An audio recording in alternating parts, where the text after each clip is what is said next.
Good morning. It's Wednesday and you are tuned into Jasiri, where we ask bold questions, we unpack big issues, and we always make room for the truth. Today we are diving into something that affects every single one of us. It's another bold conversation because it is about the food we eat. There's a renewed debate in Nigeria about GMOs, genetically modified organisms, and it's heating up fast. So supporters say that they are the future of farming because they are drought-resistant, pest-proof, and they also provide an alternative, if you will, to feeding the growing population. But critics warn about health risks, environmental impact, and the influx of foreign biotech companies creeping into our food systems. So are GMOs a lifeline or a landmine? Should we be worried, or are we being left behind by science?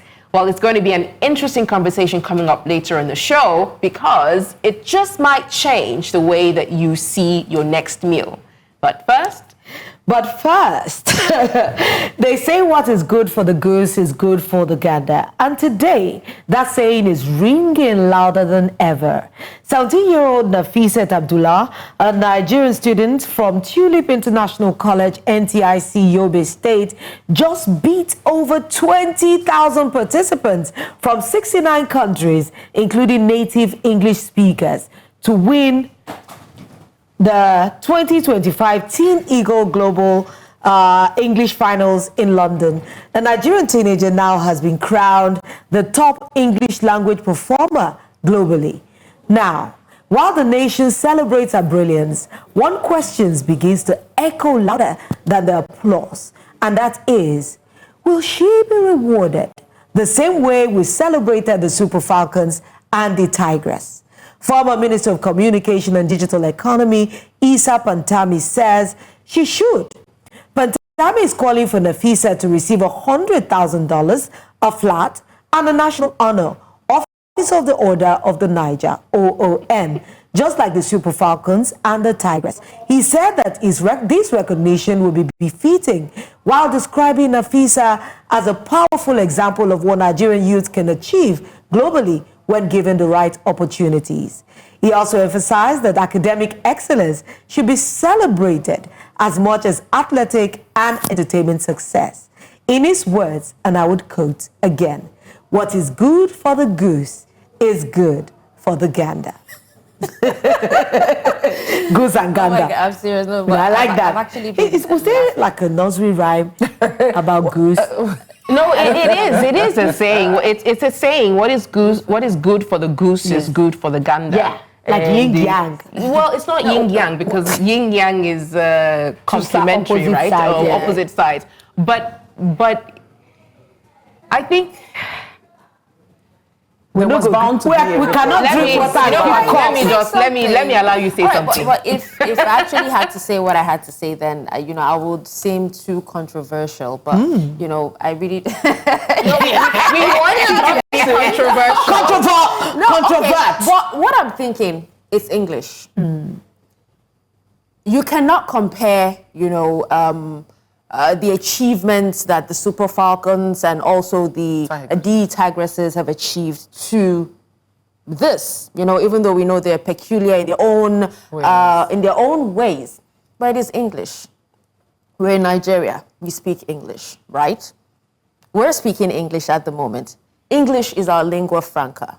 Yes, compared to other countries that have their own languages, like Anglophone countries and the likes, she did really, really well. We should give her flowers. Yeah. It couldn't have been easy. But comparing her to the Super Falcons and the D'Tigress, I do not think. I think it's a bit. I read it. I think the way I read it was sarcasm. That's the way that I read it. That's the way that my mind has decided to take it. Because it can't be serious. It is serious. He can't be serious saying that she should also get $100,000 flat and OON. So the next person that does something. Do you guys see sometimes, right? You see reports. Sometimes they are random, and you just see, this person created a generator running with water, or they build, say, something that's a motorized irrigation system. You know, there's so many things that we see. There's so many things that prop up, right? But we never really see any sort of encouragement or reward, you know, for coming to them. This is on a global scale, so I understand why, you know, there's a bit of giz around it. However, we always seem to be addressing we always seem to be addressing the symptoms and not really, you know, addressing the root cause of all these problems. But for me, I think give more money to the education system. Give more money. Yes. No, that's quite. Now you're taking it far. Sorry. This is, you see, this is a reflection of the undercurrent of the discontent that Nigerians have felt since the donation of the $100,000 and 3-bedroom apartment. There's been undercurrents of this, and I'm not surprised that this has come out. This is somebody, and you know, we can be so entitled as Nigerians. We've discussed so many things on this table, but you see Nigerians say, nobody are supposed to, somebody will organize a GoFundMe for Bukky, for example. Then we are the ones telling Bukky how to spend her money. The GoFundMe, what did you use it for? We organized the money and gave it to you. Keep you after. Yeah, you're feeling like, reward her like you have rewarded the Falcons and D'Tigress. It makes no sense. I don't even think give her a ticket to the best school in the country. No problem. No, I'm saying scholarship. She can be rewarded. Give her a scholarship. Give her a ticket to the best school in the country. You know, whatever. I'm going to have to toe the line of what Bukky is saying. You know, there's so many things that we should ordinarily do in Nigeria, and that is support. Every sector has its super players and people that push the boundaries. There should be a system of reward. It shouldn't be that, every time a child just excels, we'll now begin to ask for special treatment. A system that you know that if this person achieves academic excellence, these are the things that come to them in any sector. So it's because we don't have it that every time we see any of our children or any of our youth doing something globally recognized, we begin to clamor for something special. It should be a norm. Anytime anybody does, but the challenge is, a lot of people place a lot of emphasis on sports and entertainment. It's just like looking for sponsorship. If you are looking for sponsorship for maybe academic programs, you might get. But if it's entertainment-based, a lot of people will want to put their money in it, maybe because the youths are so focused there. But just as Bukky said, if every youth knows that, in this country, if you excel academically, you have a chance of going to one of the best schools abroad, fully funded. It doesn't even have to be abroad, because now abroad is chasing all of us out. Charity Chatham House. Yes, look, you can be going to such a school. She's from Yobe State. Has the Yobe State government even acknowledged her? Even recognized? Like, see our superstar homegrown. You understand? And then you're bringing this. You're comparing it on the same tandem as the Falcons and the D'Tigress. Like, even that one, Darshan said it's English. It's a lingua franca here. It's what we speak. But there's nothing. The British students were there, but she was able to pronounce the word. You think the British know how to speak English? Exactly. Do we have any reactions, by the way? I also think, if we can take them quickly before the break. If I'm going to support him, right? I would say I understand where he's coming from, considering that in Yobe State, it's in the northeast. You know, it's a Hausa-speaking state, and yet there's so many dropouts, you know, in that state, so many out-of-school girls and all that. So, you know, coming from Yobe State, she was able to, you know, carve a niche for herself, make a mark, you know, and be able to excel academically when it comes to, you know, so I understand that. I would love us to investigate this thing more. If she grew up in Yobe, we need to know the school she goes to, because if she's from a private school that her parents are paying top dollar for their child to be educated. This is not their Nigerian win; it's her parents' win. You can't. So it's not like, if she's coming from like a public school, I would say, Yobe State has done something amazing. But if our parents are paying for the private school that train their daughter to speak English that good, we now going let the parents collect their flowers? Are we now going to be looking for recompense, compensation, applauses by because of what has happened with the Falcons and Tigers, every little thing that now stems up, we are just going like to now that you have an updo that is so beautiful, you deserve an award. Which one would Okay, that be? we have reactions. Let's quickly take some reactions before the break. Citizen presidential advisor. Okay, anyone who achieves something remarkable while representing Nigeria now seems to get a $100,000 reward as the new standard. Meanwhile, police officers and military retirees are still out there protesting over unpaid wages. Just choose your path wisely. She deserves it. We should honor everyone who excels in different fields, be it sports, education, medicine, science, etc. And that's how to build a great nation. She deserves what? She deserves what exactly? The $100,000. Can we please stop? Can we please stop? Can we? The best offer is full scholarship for the entire duration of her studies in any school of choice, an apartment for her family, and did they tell you they're poor? Did they? Exactly. An apartment for her family and immediate employment after graduation. For who? For a parent, a child that was educated in a private school, why should she go remain, guys? Travels, you know, outside the country for vacations and all that. $100,000. Is it how much go remain? How much go remain? She deserves an award though, but we have shared lots of $100,000 now. But anyway, now good thing too if she give them. Just thinking a lot. A lot has been given out already. Congratulations on our very own. You've made us all proud, especially the entire Arewa. Your achievement is a true testament to resilience, excellence, and grace under pressure. How did you know? Now, let's see if Mr. President will extend to you the same $100,000 recognition given to the Super Falcons. Honestly, it's not a competition. I think that we focus too much on the minors and not the major stuff. I think that we have our eyes set on goals that are completely unachievable. Yes, not just unachievable, but impractical. No, but honestly, I'm sure that our President Bola Ahmed Tinubu, the day he made that pronouncement, he hasn't slept. Neither has he drank water and kept cup. Because every single person now, anything must start from 100. Did you see one of the reactions? Say how much go remain? He wasn't around to even welcome the D'Tigress. It was the vice president. You know the last time the song they sang was so emotional. Who knows what the D'Tigress would have sang? Polo is the PR. Oh my gosh, we're going to go on a break. Can't please take us on a break? All right, let's go on a break. Now coming up on Ijewere, from your plates to the farm and back again. What's really going on with genetically modified crops in Nigeria? It isn't a joke. It is real. They're called a solution to hunger, but many Nigerians are asking, at what cost? Are GMOs the future of food, or are they a silent takeover of our farms, of our health, and our sovereignty? Let's talk seeds of controversy. The GMO debate in Nigeria with Dr. Patrick Ijewere. He's the founder of the Nutrition Hospital and Wellness Center. Stay with us.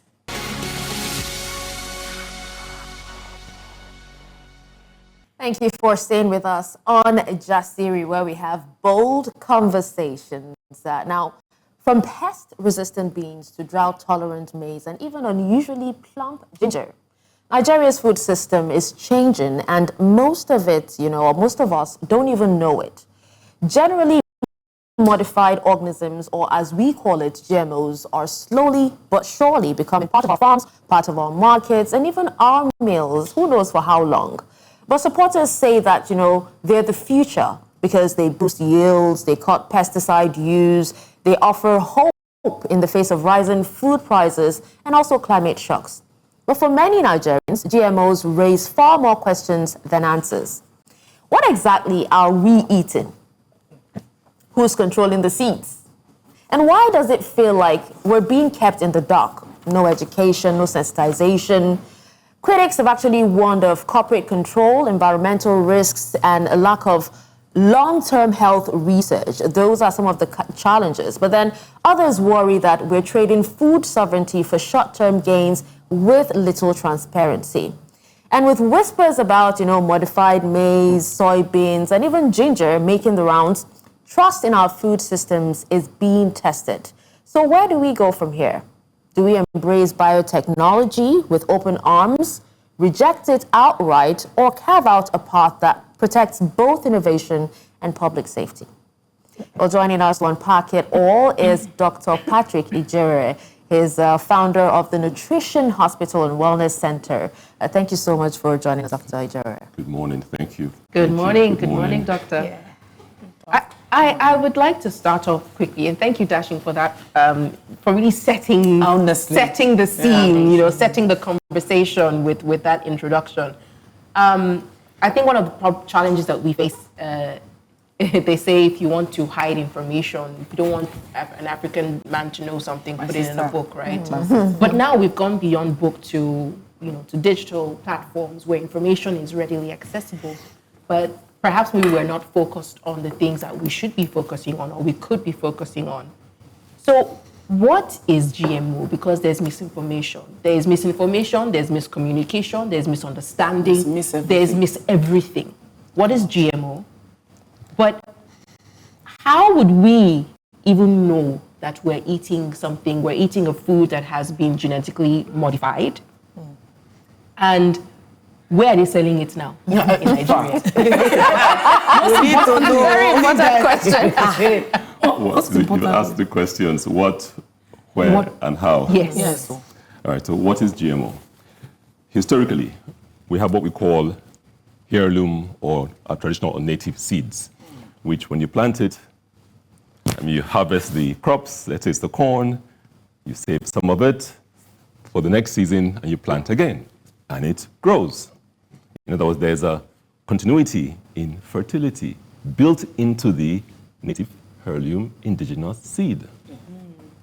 Now, then we had the hybrids, where within certain species, let's say yellow corn, red corn, you cross them and you get this orange-looking corn. You have this super large yam, you have this smaller yam, you cross them, you get a medium-sized yam.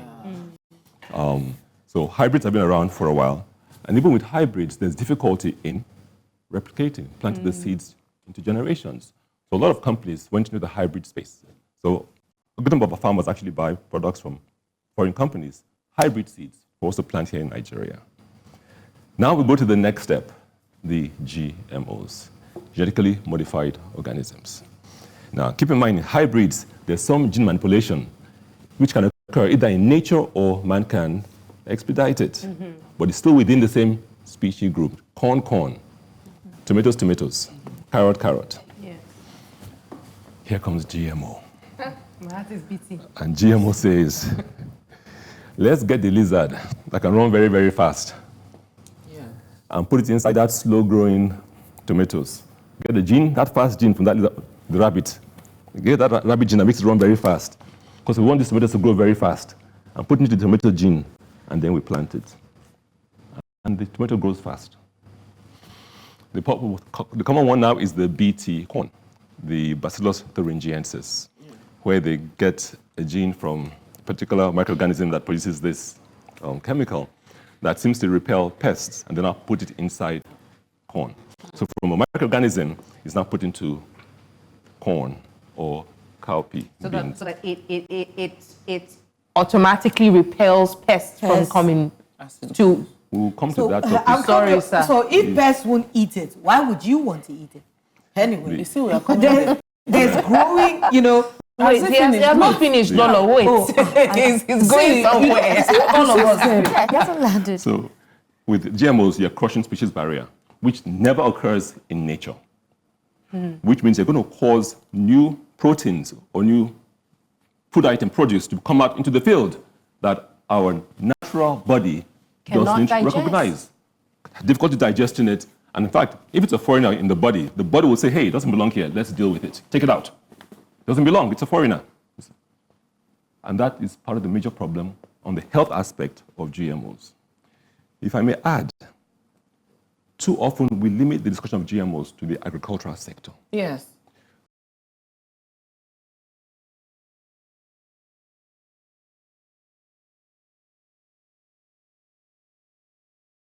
But truly, what's the purpose?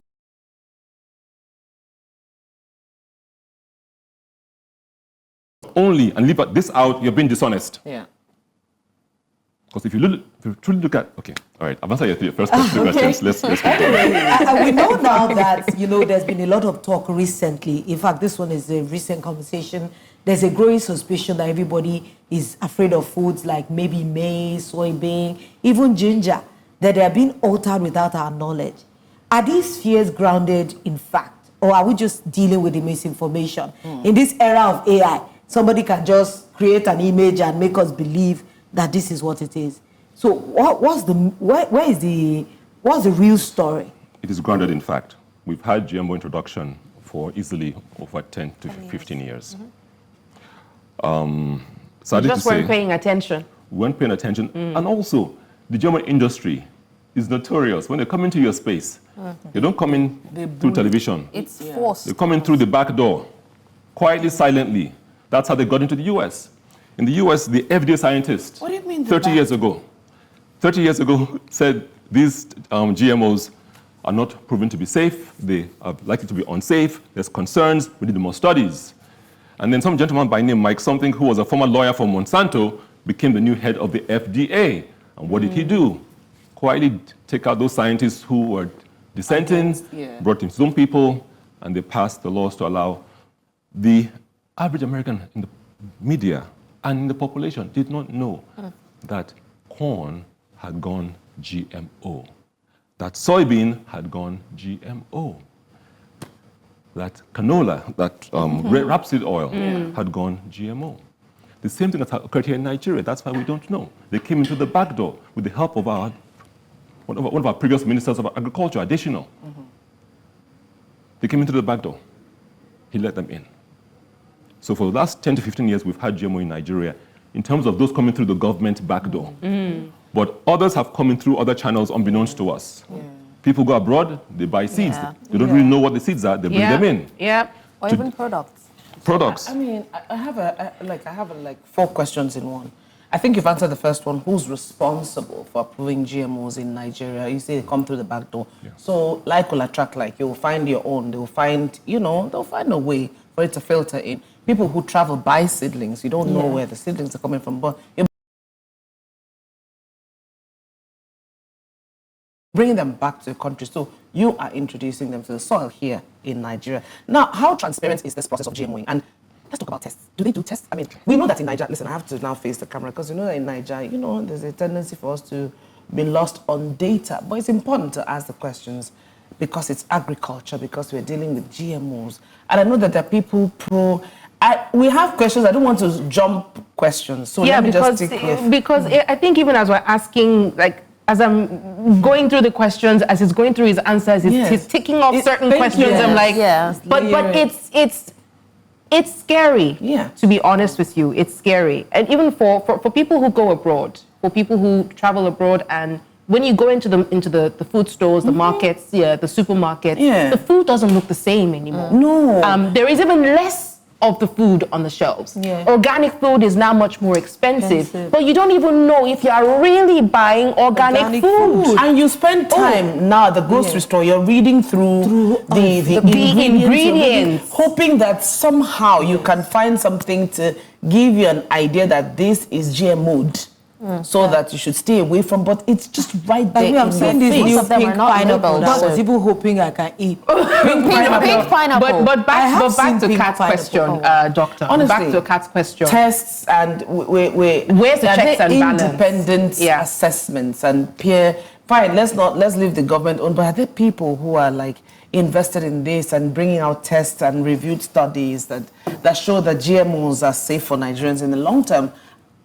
I don't want to say what I think. Are the people invested in this? Are the tests going on? And how's the government framing this?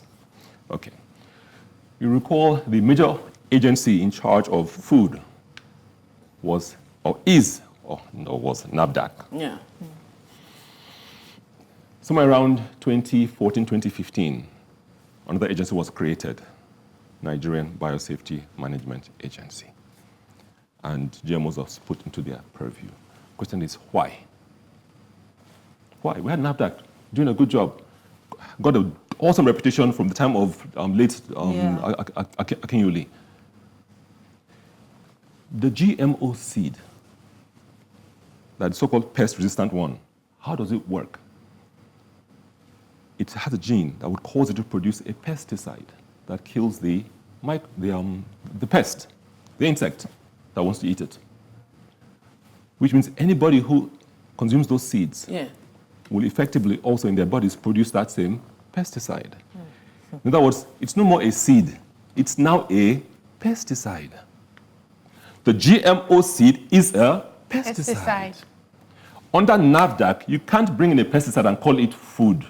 You classify it under a separate different category, not food.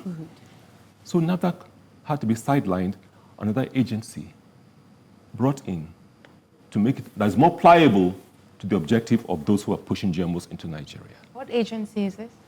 NBMA, Nigerian Biosafety Management Agency. Biosafety.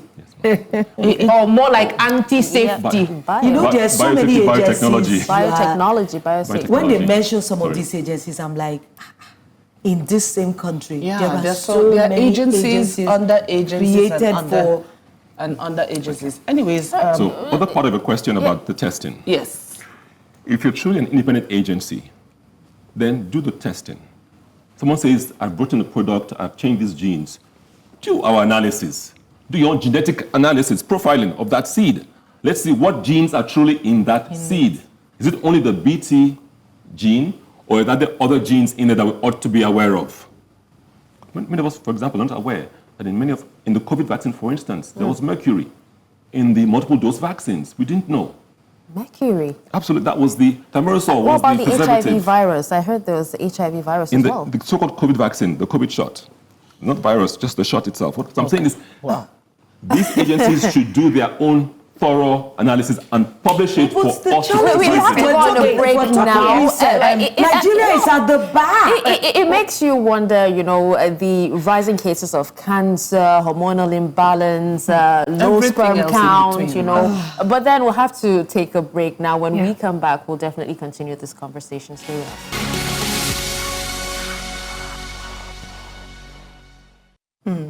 All right, I'll say, so are GMOs empowering Nigerian farmers or making them more vulnerable? The founder of Nutrition Hospital and Wellness Center, Dr. Patrick Ijewere, is still with us. And we're talking about farmers now. So what are the long-term implications of relying on patented, GMO seeds, especially if they can't be reused or replanted? Are we putting out our farmers at the mercy of foreign companies? Because these GMOs, every time you need to plant, you need to buy new ones. Because every other time is science. Yeah. That means it's like updating your software. That means the one you used last year might be outdated. And they have added more things to this new one. So are we not throwing our farmers to the mercy of foreign companies? That means if they don't supply us these things, we can't plant. And the seeds are expensive as well. Of course. Absolutely. But doctor, before you answer that question, file that one first, because there was a question before that we wanted to ask, and that is whether we're at risk of losing control over our agricultural heritage. I think that those two questions sort of go together. Please. Yeah. We are. Look at the US, for instance. A lot of the smaller farmers have gone out of business. GMOs is controlled by big agri. Same thing will happen here. The seeds already cost quite a bundle. The so-called poor Nigerian farmer can't afford the seeds. Exactly. They get the seeds for free, often the first time, especially those who are in the IDP camps, get the seeds free. After that, maybe the state might give it free. At some point, can the farmer afford the seeds? No, they cannot. It's the issue of patented seeds. Somebody else owns it. The issue of pollution. Those seeds will cross with your own native seeds and pollute your native seeds. In some countries in Europe, there are laws that if your GMO seed pollutes a native seed, you'll be sued heavily. Whereas in places like Canada, the reverse happens. Yeah. The reverse happens. So yes, our farmers are at risk of loss of their native seeds, loss of their livelihood. And truly, that is the bedrock of any country, your agricultural sector, how you feed the people, their nutrition and their health. It's tied to agriculture. Sorry, just before Kat comes in, sir, Who is to say that, you know, the food that we call organic is really organic? Because from my research, you know, they've been tweaking seeds for a long time. You know, 5 times that I know of, you know, before the GMO came along. So 10,000 years ago, it was domestication and selective breeding. In the early 1900s, it was hybridization. Mutation breeding started from 1930s. Polyploidy and distant crosses started from, you know, after the 1930s, and then we had the 1980s. Since the 1980s, it's been, you know, marker-assisted, you know, selection, which is also DNA, similar to the GMO and everything. And then now we have GMO. So who is even to say that what we've been eating, even before our grandparents or great-grandparents, is organic? Okay. Organic implies there's some authenticity in the sourcing and the cultivation of that seed. And actually today there's very clear rules as to how to term a product organic. You must meet certain criteria. Right. Now we have natural seeds, things that propagate themselves naturally. Yeah. Some of the things you've just mentioned have allowed us to still have seeds that can propagate themselves naturally. So those are natural seeds. To have the coin or the term organic, there's a very clear global international criteria that you have to meet to use the term organic. And here in Nigeria, we have a number of farmers who have met that criteria. There's a very active group, especially here in Lagos, the Organic Farmers Association and Cooperative, of which I'm involved with. Yes. So beyond health concerns, because the concerns are grave, let's take a look at other things like environmental factors that affect even GMOs. Let's take a look at, for example, soil degradation, pest resistance, and all of that. The question is, are we tracking these things? Listen, Nigeria, we have a problem. I don't think we're a data problem. Where are you tracking? Nation problem in Nigeria. And I don't think it is something we can sustain walking blindly in the future. This thing, whether we like it or not, is here to stay. And I don't even think we are putting up that much of a resistance in the country to fight it. Frankly, that's my opinion. You have to know what you're resisting. Exactly. So everyone is looking at it like, oh, okay, you know, so what are we working with? We don't even have our own data. Are we relying on foreign data? What's going on in terms of us even? Because we seem to be porous. We're just open our doors and just let the party begin. You raise some very deep questions. Ideally, our so-called agencies are to contain or maintain this data. Our universities, if we are truly built to do what they're built to do, our students, our professors should also be involved in this journey and also containing data, as well as our seeds. There should be seed banks in every university in Nigeria, our native indigenous seeds.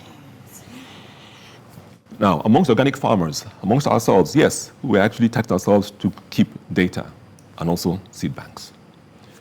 Data on everything from the seed, your source of the seed, what you put into that soil, the source of that, your harvesting, the quantity of harvest. We're tasking ourselves quite a bit to gather that data. Now, having said this, I must give credit to our predecessors.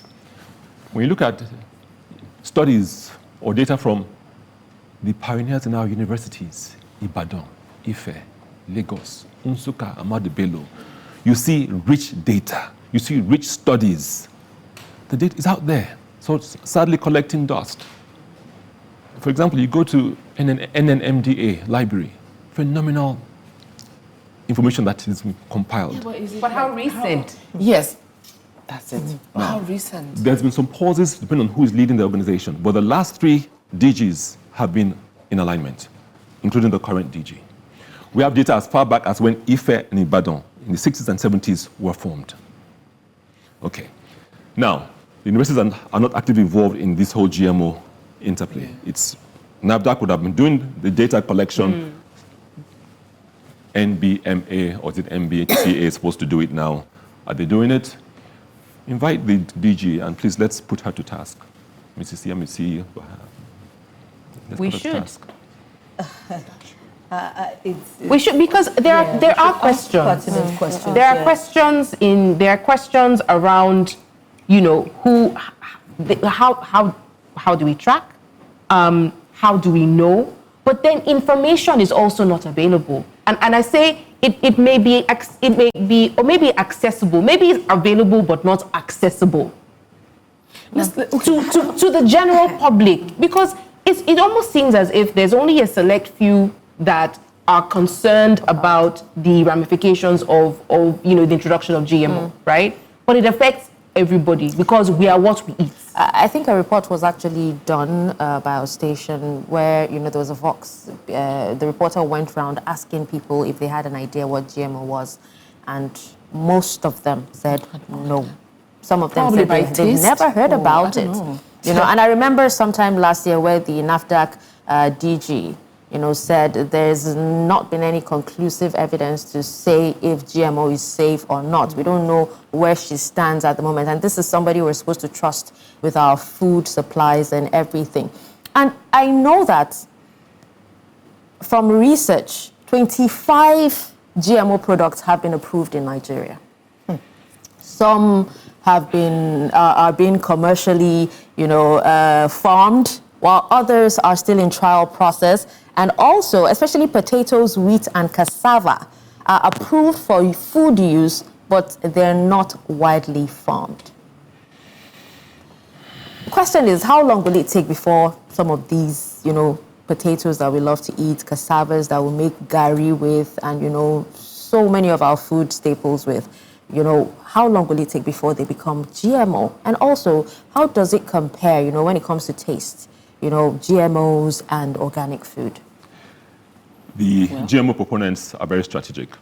They've mapped out their 25, 50, 100-year plan. We're the ones who are behind. There's already GMO cassava in the market. There's already GMO potato in the market. It's already there.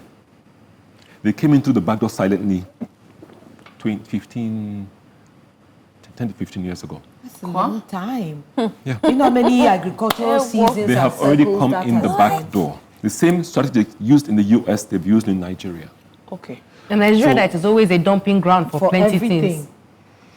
And they're not any cheaper. At all. They're not. They're very expensive. There's a price we'll always pay. Either pay it upfront or pay it later. Yeah.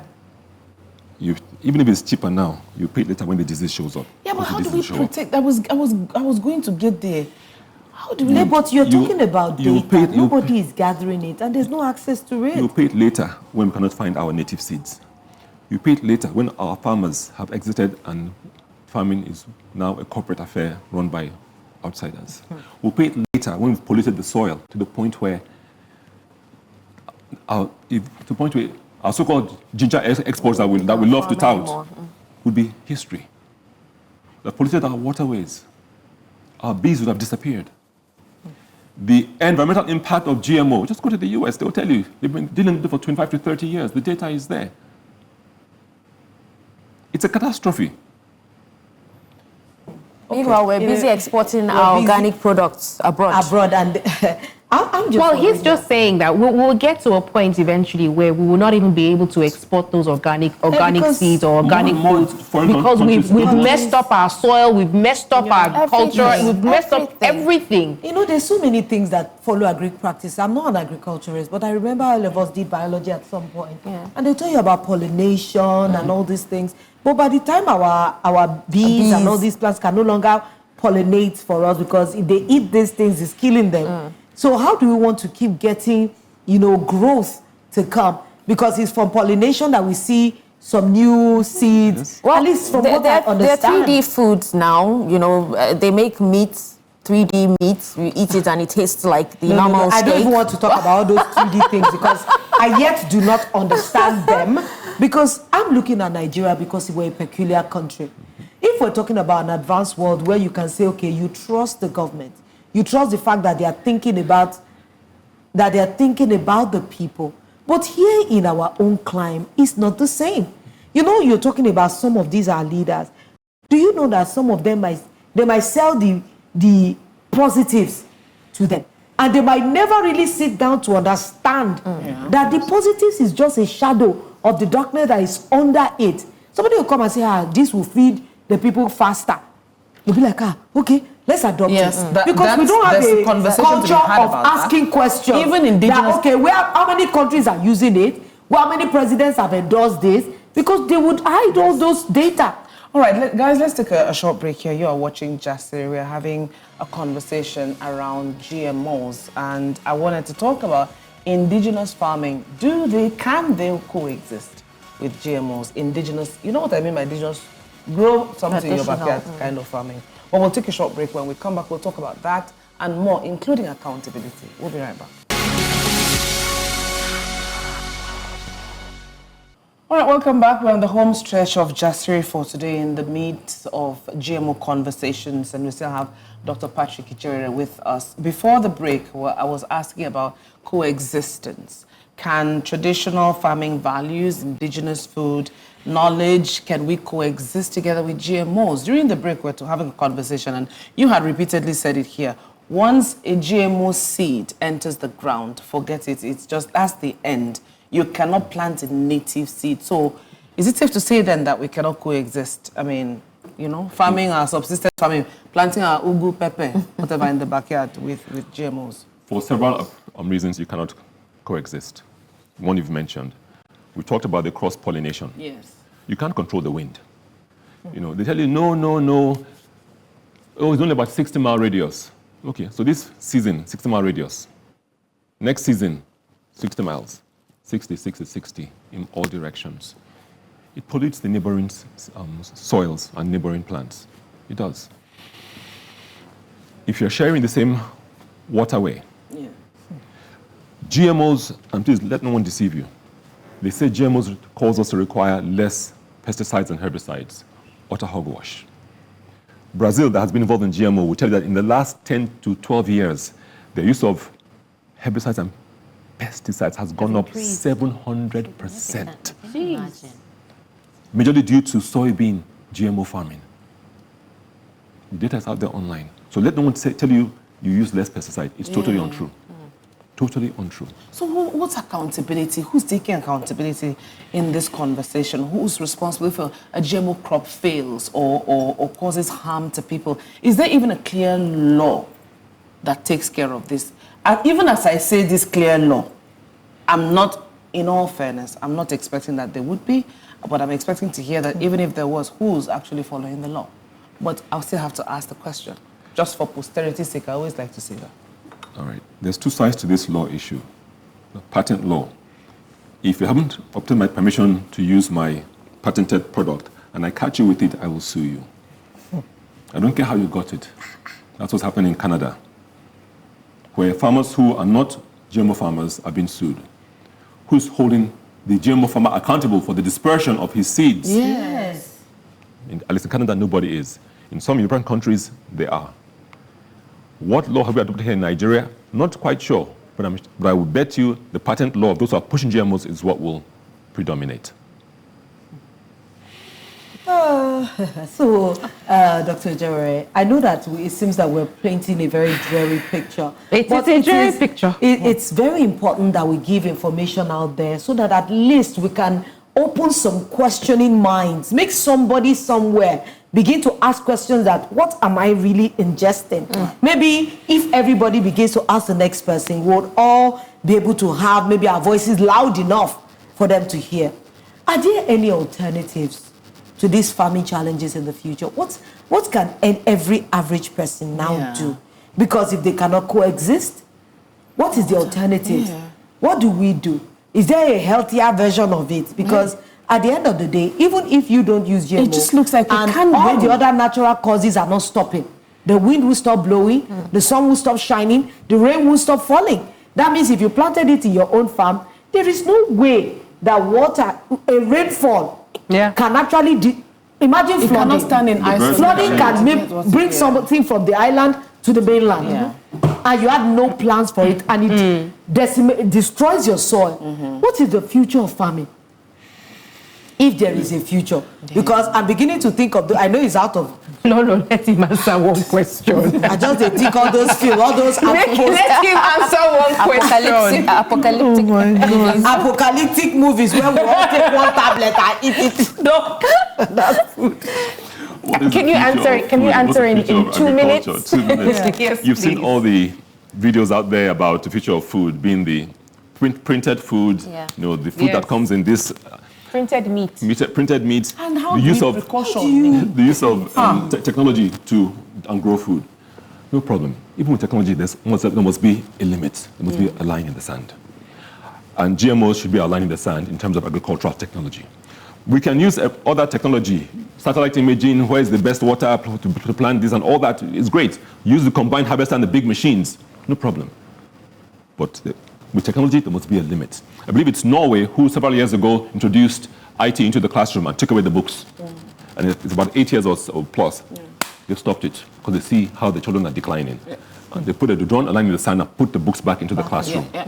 So with any kind of technology, There has to be a line. yes, and we must draw that line. I actually feel like the same way these seeds are patented is the same way they should give us a choice to be able to choose, which of the food products we want to buy. So if this is GMO, I think it should be clearly labeled that this is GMO, and we'll have the choice to either buy GMO products or organic products. There should be some form of identification. But as it is now, how do Or we even labeling. protect ourselves from? Because Exactly. let's be precautious. What do we need to do? Because as if we're surrounded by GMOs. How do we protect ourselves? By eating healthily. There are so many people on social media, Aproko doctor, we know them, who keep saying, oh, don't eat this, don't eat this. There's nothing else to eat now. Drink water, drop cup. Sorry. Even water is polluted. We must begin to cause our organic farmers and natural farmers to thrive. Find them out, locate them, buy from them, give them guarantees of purchases. That's what we do with some of our farmers. Support the organic farmers, get involved with them, find out where they are, and the networks already that exist here in Lagos and in other parts of Nigeria. We must begin to cause those places to become the major voice that others hear. The larger organic farmers become in their scale, the cheaper their products will be. Yeah. Some of our products today, I must get from my village. I don't buy in Lagos. I must get from my village. I have farmers whom I have agreed with to supply things straight to us. We have to start doing that. On the other end, socially, politically, we have to put pressure on the government to draw a line in the sand and take GMOs out. We don't need them. I like that. Wow. The debate on GMOs in Nigeria is far from black and white, and it is far from over. At the intersection of science, survival, sovereignty, and trust lies a complex reality, one that affects what we plant, what we eat, and who gets to decide. Biotechnology may hold promise, especially in a country grappling with food insecurity and climate change. But innovation without transparency, regulation, or public trust is a dangerous path. As genetically modified seeds take root in our soil, we must ask hard questions, not just about yield and profit, but about control, consent, and consequences for our farmers, for our health, and for our future generation. Thank you so much, Dr. Patrick. We have to have you back because this conversation is not over, but thank you for helping us navigate this conversation. And thank you as well for tuning in. We'll see you again tomorrow, bright and early. Stay informed, stay engaged. Goodbye.